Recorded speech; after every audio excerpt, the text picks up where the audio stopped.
The theory of a Genwunner goes back all the way to September of 1998, back when Pokemon finally made its arrival to North America over from Japan.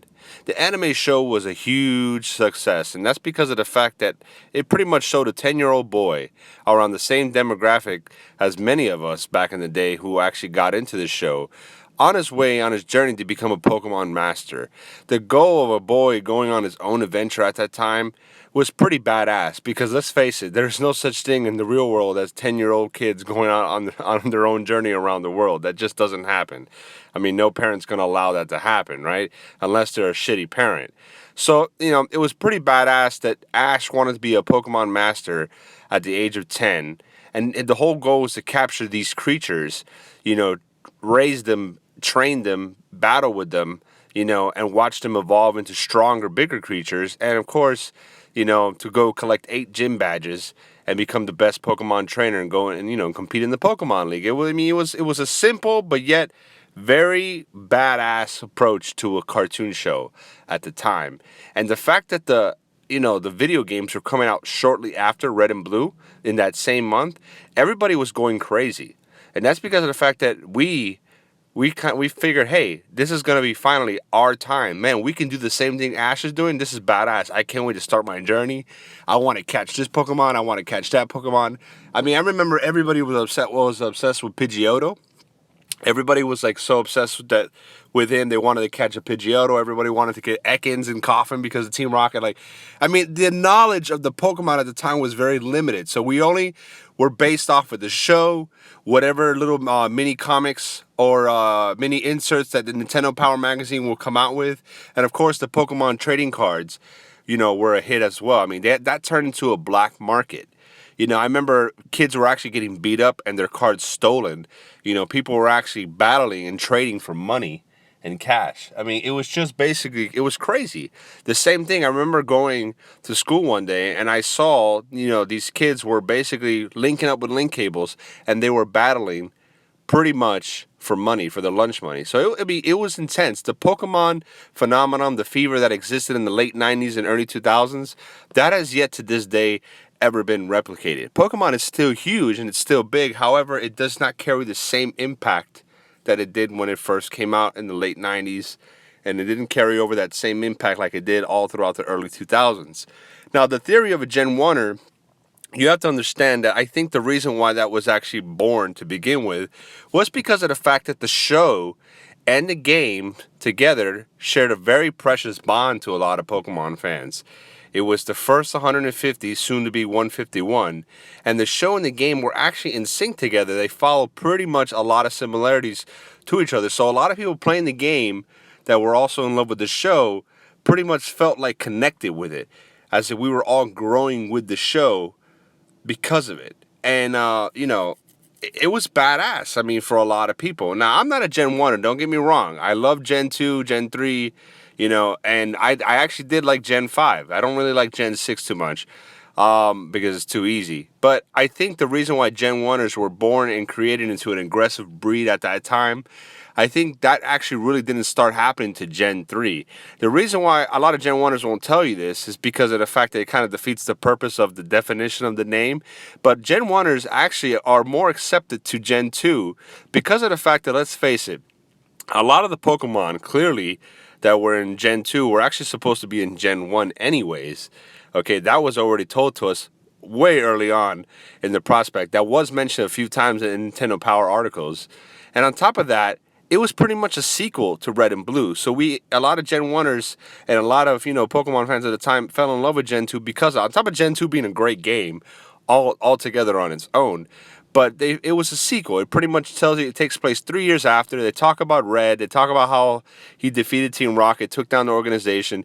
You get to go back to Kanto and you get to fight Red. And then Professor Oak is he's there. And, it was just a lot of things from the first game that were involved in Gen 2. So a lot of Gen 1ers won't tell you this, but they're actually more accepted of Gen 2 because of that.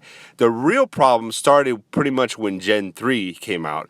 And I believe that that's because of the fact that with Ruby and Sapphire premiering on the Game Boy Advance, it pretty much disconnected all the original games, Red and Blue and then Gold and Silver, from being, anywhere related to each other in the sense of you couldn't trade any Pokemon. You were stuck. You were stuck with this new set of Pokemon, and that's it. That's all you had. And all the other Pokemon that you worked so hard catching, because you can even trade between Gold and Silver and Red and Blue. You just couldn't trade any new Pokemon back to Red and Blue, but you can trade old Pokemon back and forth to help complete the Kanto dex along with your Johto dex. So there was a relationship. And of course, the Johto series was on TV, and even though that wasn't as good as Indigo League, it still was pretty good. It just had a lot of fillers. Coming into the Hoenn season, we get a new game, new region, but yet you cannot do anything. So all that hard work went to waste. They didn't even fix the problem 100%. A lot of people will say, because coming out with Fire Red and Leaf Green, yes, that was a good move, very smart. But it's still, at that point, the damage was already done, in my opinion. I think that's where Genwunners pretty much got upset at that point. Now, did a lot of Genwunners go back to playing Fire Red and Leaf Green? I would imagine, yes. I mean, the sales didn't really preach that of the copies. If you look at the amount of copies sold of that game, it didn't really preach that, but I believe so. I mean, I'm not a Genwunner, but I was excited when that game came out because I was like, yo, Game Boy Advance graphics for Red and Blue, I'm down, dude.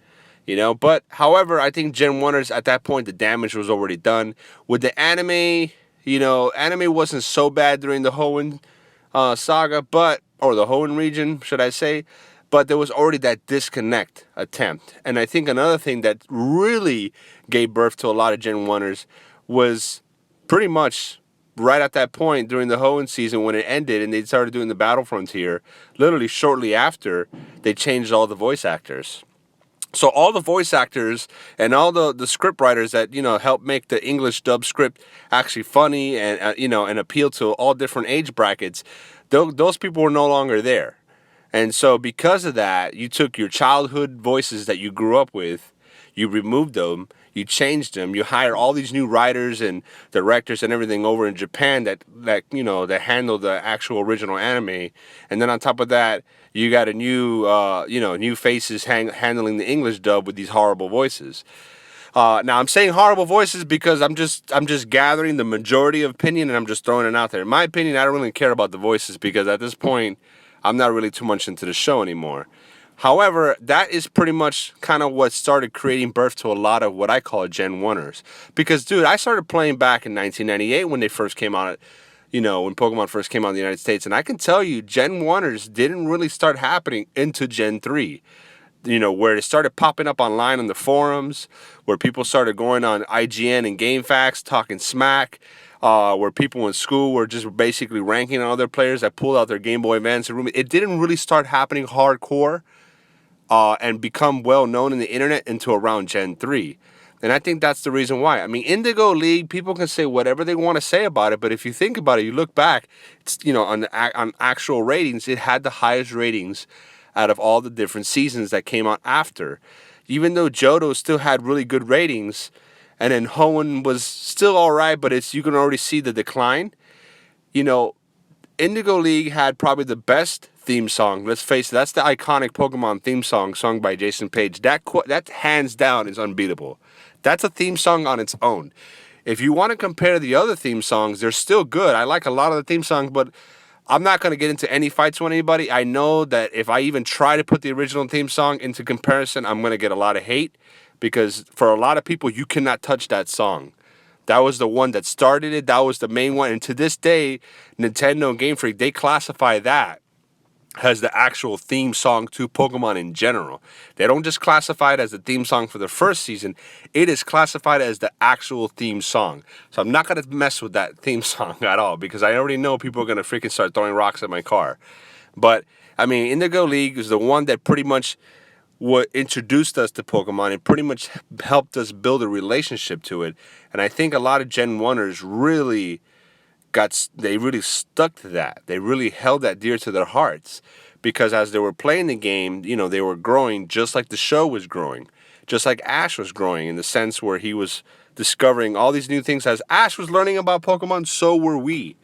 But I came to a point where Genwunners was like, yo, listen, it's already Hoenn season, man.